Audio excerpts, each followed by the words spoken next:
And the other thing, too, that I do miss, and I've seen this with some of the teams, I feel like the Rangers, for example, do this, team dinners. And I think we kind of like... I've been a part of one of the most epic team dinners in NFL history. Did you get charged with the bill? No, I was there when a $52,000 bill was made. Well, we've done stuff like that. And we did it in Toronto. I made my debut. They took me out. Nice little restaurant. I'm just making whatever it was at the time. And I remember I just got my first paycheck, so I remember this perfectly.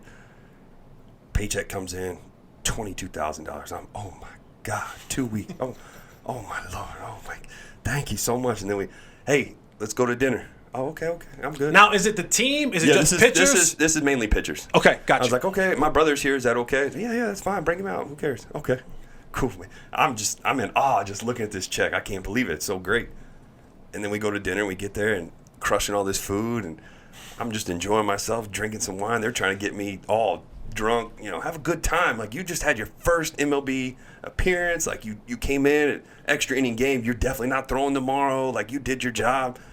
And then all of a sudden that bill came around. And I just remember seeing it. Now, this is what I didn't see was somebody else took the bill, and they were actually paying for it.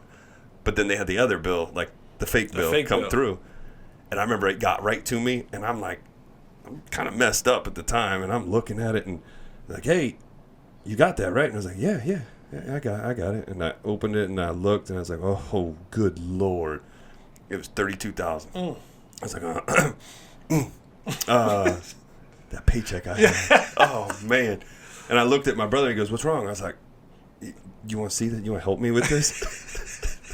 Showed it to him. He just goes, oh, jeez. And I was like, yeah. And I sat there. I mean, I started sweating. I didn't know what to do. I'm freaking out. And then one of the guys was like, all right, get your card out. I was all right. I got it out. And this is where it became real bad. I had a Texas Rangers credit card. Now, I get it. People are like, well, what's wrong with that? You don't do that. You don't wear your gear out in public. You don't get stuff associated with with the team you're with. Yeah, like, you're a player. You don't need to put that out there because it is. I get it now, and I got it then too. It's like you're marketing yourself, but it's like you're trying to put that out there. So I got it, and dude, I was like this, just shaking, giving it to them, and they all start busting up laughing. Like, you okay? You okay? I was, yeah. I'm fine. Just take the check. And then they got it. They saw my card. They started ripping into me. A Texas Ranger card? Oh, you play for the Rangers? Oh, no way. And they're just going at it. And I'm like, man. And then finally Eddie came back and he's like, put that crap away. Like, what are you doing? Don't ever bust out a Texas Rangers credit card. Yeah. He's like, I should make you pay for it for having that, but we already got the check. You're good. So, kind of a backstory. I was a part of one of the most epic rookie dinners in all of sports. The Dez Bryant rookie dinner. God. The famous $52,000 at Papa Bro's dinner. And it kind of correlates to the story because Dez Bryant comes into the National Football League, and it's the culture of, hey, rookies, you carry pads. And Dez came in, and Dez was dead set on, I am not carrying pads. And at the time, the vet of the group was Roy Williams, out of Texas receiver. And so Roy's like, you're going to carry my pads. Like, you're going to carry my pads. And Dez was dead set, you're not carrying my pads. And so you know how it is. If there's a veteran on the team and you're a rookie, you're kind of like disrespecting the veteran, the other veterans would go like, oh, really? And so there was this back and forth thing between Dez and Roy all year. God rest his soul, my good friend Marion Barber. He was like, oh, word, you're not going to carry pads? And Dez was just dead set. I'm not carrying pads. And so we get to the rookie dinner, and we're at Papa Bro's right over here in Dallas, and Dez is late.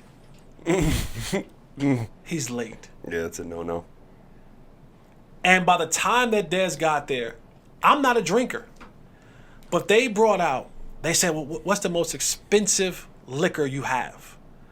They said, we have this bottle of Louis XIII rare cask. It's always in a light, too. Yes. Out in front, they got to put the white gloves on. They got to wheel it out. They hit a button. This thing opens up. It comes out, this illuminating light. $1,300 a shot. Mm-hmm. And I'm like, hey, I don't drink. I am drinking this. I am not leaving this place with not getting a chance to say that I had a $1,300 shot. I mean, we're buying Wagyu Kobe beef steaks. I got 2. They got the shrimp and lobster towers. They bought the biggest bottle of Ace of Spade. They're pouring it in a flower pot in this private room. I mean, it is going insane. Dez finally shows up about 45 minutes late. And Dez he's like, hey, man, we're finished. The damage has been done. And they brought the bill. And it was $52,000. And the way that Dez spazzed out, I'm not paying it. And I was like, Rook. And the way that it goes in the NFL is first round rookie pays the majority of it. The next pick kind of picks up. So they break it down first round, second round, third round, et cetera, et cetera, et cetera. So he was supposed to pay the bulk of it. He came late. It was just all bad. Story goes, I don't know how this ended. I left. Once I got my $1,300 shot, I ate my Kobe Wagyu beef steak and shrimp and the towers. I got my stuff to go because I had steak and eggs the next morning. You know what I mean? This steak was like $170, $200. It was crazy. I left. Story goes that everyone left and left Nick and Sam's, not Nick and Sam, excuse me, Papa Bros with this bill of $52,000 because Dez refused to pay. Story has it that Jerry Jones eventually picked up the tab because we were there as Cowboys. But I don't know who paid it. I just know that I left. But it goes back to to what you were saying. And I love those stories, even down to the hazing. My rookie year, I was with Chad Ochocinco in Cincinnati. And he was a good vet. I had my hair, I had the locks. I still have the locks, but I had the locks then. And normally they cut your hair. But he spared me. And he said, listen, he goes, I'm going to spare you. He goes, if you don't have my smoothie done every single morning when I walk in here, I'm cutting your hair. In the meeting room, you go out and you get TJ Hushmanzada, you get Chris Henry, Tad Perry, some other veterans. You find out what their snack of choice is. And they had bins in the meeting room. If their bin is ever empty, I'm cutting your hair. So my locker looked like Sam's Club.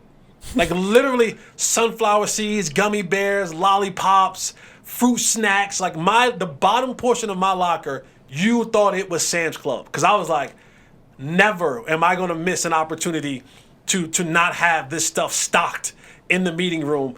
But it was that's the type of thing that when people ask me, what do you miss about the game? As I can use the R word as a retired player, it's that. It's those bus rides. It's the plane rides. It's the dinners. It's that locker room. It's the locker room. Those things you can never find anywhere else.